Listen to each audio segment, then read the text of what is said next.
còn tỏ tỏ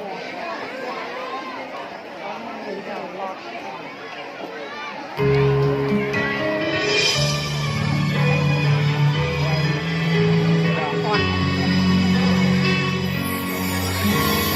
rất như ai những tháng năm ngồi bên sân trường, giờ điều hiểu là phần rơi sao thiết tha.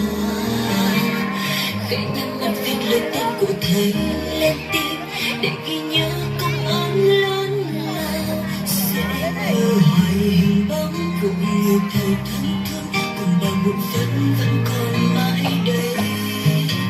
Rồi thời gian sẽ trôi nhưng không bao giờ tan đi kỷ niệm dấu yêu.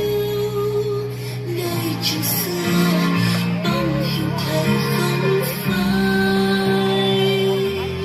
tiếng của thầy ấm áp truyền vào trong vai bao gác không như gió ươm mầm sống hôm nay vì một tương lai.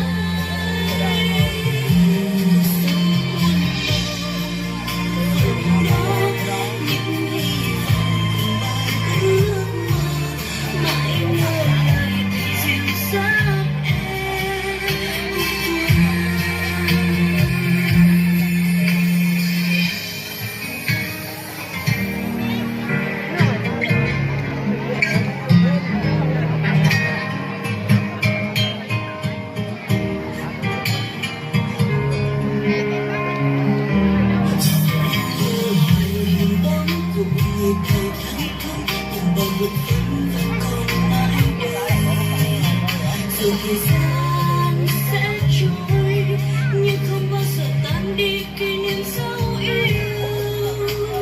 Nơi trường xưa bóng hình thầy không phai, tiếng của thầy ấm áp truyền vào trong vai bao gác không như gió ươm mầm sống hôm nay vì một tương lai.